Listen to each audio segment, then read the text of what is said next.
आज विजयदशमी के पावन अवसर पर देश ने एक बार फिर शक्ति और शौर्य का संदेश पाकिस्तान को भेजा है।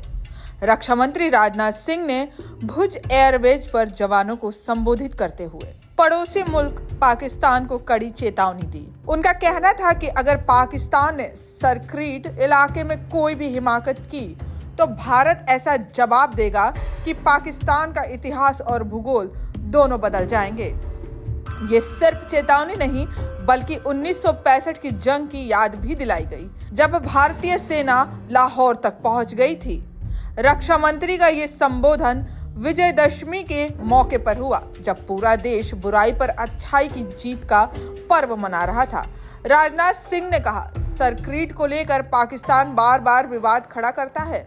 भारत ने कई बार बातचीत से समाधान की कोशिश की, लेकिन पाकिस्तान की नीयत कभी साफ नहीं रही। हाल ही में पाकिस्तान ने सरक्रीट से सटे इलाकों में मिलिट्री इंफ्रास्ट्रक्चर बढ़ाने की कोशिश की है, जो उसकी साजिश को साफ करता है। और फिर उन्होंने साफ चेतावनी दी, अगर सरक्रीट में पाकिस्तान ने कोई हिमाकत की तो उसे ऐसा करारा जवाब मिलेगा कि वह भूल जाएगा। उसे याद रखना चाहिए कि कराची का एक रास्ता भी क्रीट से होकर गुजरता है। अब जरा समझते हैं कि आखिर सरक्रीट विवाद है क्या। सरक्रीट कच्छ के रण का वो इलाका है जो भारत और पाकिस्तान की सीमा पर स्थित है। ये 96 किलोमीटर लंबा दलदली क्षेत्र है। आजादी के 78 साल बाद भी इस क्षेत्र को लेकर सीमा विवाद बना हुआ है। भारत का कहना है कि ये इलाका उसकी सीमा के भीतर आता है, लेकिन पाकिस्तान बार बार इस पर दाव करता है।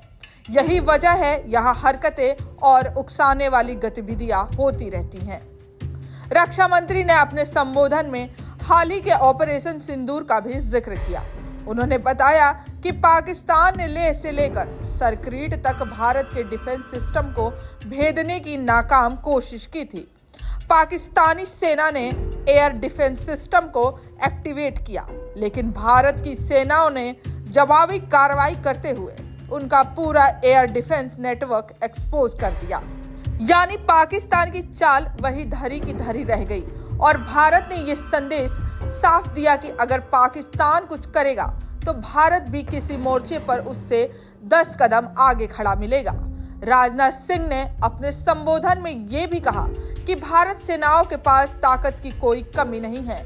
हमारी सेनाएं जब चाहें, जहां चाहें, जैसे चाहें पाकिस्तान को भारी नुकसान पहुंचा सकती हैं, लेकिन इसके बावजूद भारत संयम बरतता है।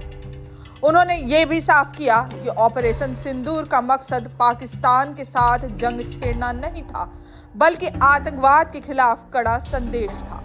भारत हमेशा से कहता आया है कि उसकी सैन्य कार्रवाई आतंकवाद के खिलाफ है, किसी मुल्क के खिलाफ नहीं। राजनाथ सिंह ने अपने भाषण में 1965 की जंग का भी जिक्र किया था। उन्होंने कहा था कि भारत ने उस समय लाहौर तक पहुंचने की ताकत दिखाई थी। आज 2025 में पाकिस्तान को ये याद रखना चाहिए कि कराची का ये रास्ता सरक्रीट से होकर जाता है। विजयदशमी पर यह संदेश साफ था कि जैसे आज के दिन भगवान राम ने रावण का वध किया था, वैसे ही भारत हर नापाक कोशिश को ध्वस्त करने की क्षमता रखता है। रक्षा मंत्री की चेतावनी सीधी थी, सरक्रीट में अगर पाकिस्तान ने हिमाकत की तो उसे करारा जवाब मिलेगा।